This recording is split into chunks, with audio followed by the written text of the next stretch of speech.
This video was sponsored by AMD. Hey, it's James from RedMonk, and we're here today with Anush Elangovan, VP of AI at AMD. We've got a topic here which I think is kind of interesting because a lot of us just think, oh yeah, GPUs in the cloud, we're never going to be running these locally. I mean, this is definitely a cloud-based deployment. It's not something that I need to run. It's something that someone else will run for me. Now, Anush, I think you bring maybe a slightly different view, a more nuanced view on the idea that it's just people running models in the cloud. So, like, what are you seeing? Is it just nerds and tinkerers, or are there use cases where people are going to be like, actually, yes, I need to run this locally? Yeah, I think the local market or the local LLM market is a pretty big, a pretty big area for us to focus on. There are a lot of customers that use local LLMs for things like Copilot, things like summarization, presentation creation, especially when you add in an axis of privacy and you want to be able to have the ability to ensure that your data is local to your machine. There is a big push to have them all, all of that done in a local machine. There are a set of models that will always be frontier and up in the data centers. That is definitely going to be like where the tip of the spear is. But then you can think of the intelligence trickling down to your local LLMs and your local machines pretty fast, and being able to get to the ability to run highly intelligent models on your laptops and your phones very quickly. Laptops and phones. Well, let's stick with laptops for now. I'd be kind of interested in what models have you come across that you think are interesting recently? Obviously, it's breakneck. There's new models every week. Every time we think, oh yeah, okay, this is an interesting model, something else will come along. But what are you running? What have you run locally that you've been like recently, like, wow, this is amazing quality? And what was the use case for that? Yeah, I think the most important one that I have so far is GPT-OSS, the 120B. It actually fits very well into your Strix Halo laptops, right? Like a Strix Halo laptop, it has 128 gigs of memory. And so you can actually fit the entire model and be able to run it very fast on your Strix Halo desktop or laptop. Your Strix Halo being your Ryzen Max 395 plus. And the intelligence of the GPT-OSS model is pretty significant compared to like what you can what you can get from ChatGPT, right? Like if you compare from ChatGPT 5 to what GPT-OSS 120B provides, it's pretty comparable. And that's kind of like the same theme that we expect to get, which is you will be seeing a lot of frontier models distilled with a student-teacher kind of like teaching paradigm. So you get smaller models that are as intelligent as the top frontier models, but don't necessarily take as much space. Okay, so one thing I'm always interested in is like, what's your stack? So when you're playing, what do you use in terms of like, I want to try a new model. What are you running locally on your machine that enables you to be like, okay, now I can experiment with this new model? So I of course, working and making sure ROCm is in a good spot is like number one priority for me. So I have a Strix Halo laptop, a framework laptop that are both in Windows and Linux. I have ROCm up and running. So once you have ROCm running on both Windows and Linux, then the Llama.cpp's, Ollama, and ComfyUI are like the go-tos for the top three items, including text-to-image and text-to-video. And then there are a few other ones that are a little more like, you build on PyTorch, right? Like you have PyTorch now, so you can do whatever you do with PyTorch and Hugging Face. So that allows you to do a little more general purpose stuff. That's what's on my desktop. Okay, cool. And in terms of the hardware that you've got, and so we've talked a bit about the software stack, tell me a bit about I think the intersection of models and AI-driven software development.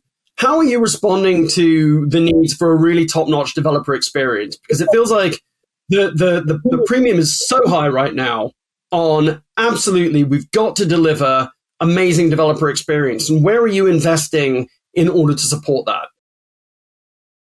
Yeah, so one of the best use cases for AI itself is like anything to do with developer experience, coding, and you've obviously heard about vibe coding. And let's just say we're investing in vibe coding with guardrails, if you will. So it's not fully like, hey, it's fully agentic. It's going to go write everything and replace a software engineer tomorrow. But it's getting to a point where it's intelligent enough where you can, describe concepts and ideas, and that gets brought into a fruition with all the knowledge and reasoning power that's built into LLMs. So we're investing very heavily in that. It's everything from kernel generation for high performance kernels, and the ability to like parse log files, predictive healing. Especially when you're doing very large clusters, you have the ability to like look at the logs of like terabytes and say, hey, I see something awkward or wrong, or there's something like this shouldn't be really happening, and some sort of like analysis like that is very good for an AI agent to kind of like chew on asynchronously and autonomously. In terms of individual developers. Or in terms of you mentioned sort of privacy. Well, we've got this notion of maybe we've got some data that we don't want making its way into the cloud as a significant use case. Is this a consideration for individual developers? Or are you talking about sort of a digital sovereignty sort of angle here that we should be considering? And is that one of the opportunities?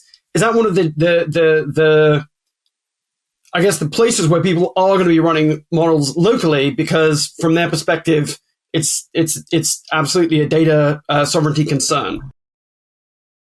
Yeah, I think it's both of them, right? So you want to have, there's a good chunk of folks that just want it like for individual privacy, right? And that's just, hey, I don't want my photographs, I don't want my things to be out there, or my emails to be used in training, and the digital sovereignty piece is also important, because that's when, sovereign nations want to make sure that they have their data guarded in ways that, relate to local laws, etc. Okay. That makes sense. So look, I guess to sum up, what does the hardware look like? I mean, if we're going to talk about, so you mentioned you got like a framework machine there. Like what sorts of, or obviously the hardware you've got is high end. It turns out that you don't that Anush has plenty of access to the best Ryzen hardware, but just more broadly, are we seeing people like running their own clusters at home? Is this more like something that I can do with?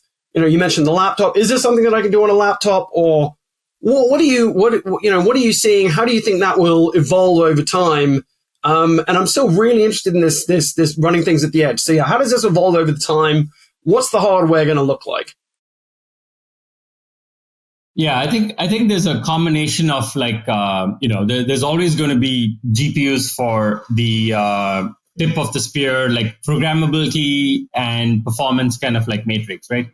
But then there is an increasing like push to specialize. So where they take the ability to build this,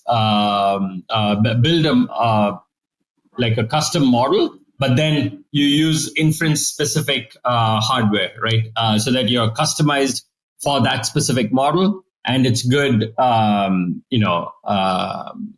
It's good for the inference costs, if you will, right? Like they take the best, and then they say, okay, fine, we're going to make this efficient to serve, and that requires either customized silicon or inference specific silicon. And then the next one is when they take the those models and see how they can actually target hardware, right? Like laptops and mobile phones, even, right? So I think the frontier will be pushed on all sides of the AI landscape, from the large clusters, which we are doing. Like right now, we're getting to like tens of thousands of GPUs, close to 100,000 GPU clusters. And then we're getting to, these very large footprint laptops that have custom silicon that is I think you may be aware that we call them AI engines or XDNA, and they're spatial data flow machines that are very, very efficient and hits very high tops per watt, but is customized for specific workloads, and it takes a little bit to get that, but then you get a very good power profile when you deploy on those. Okay, we're going to wrap up, but I got one last question, actually. Not everybody in the world knows what ROCm is. And I feel that in this context, I should probably have asked that question. So to summarize, what's ROCm and why should anybody care? Yes. ROCm is an open source AI software stack that is, that was pioneered by AMD. All of AMD's silicon uses that for enabling AI. It is a lightweight and inclusive ecosystem. And by that, I mean, you could join in and say, hey, I would like to add the latest technology to it. You're welcome to come and do it. It is fully open source. It's yours to play with, tinker with, and make better. Okay, ROCm, you can run things locally. Thanks very much, Anush. And thanks all for joining us. Yeah, comment. Let us know what you think. Feel free to like, subscribe, and all that good stuff. This video was sponsored by AMD.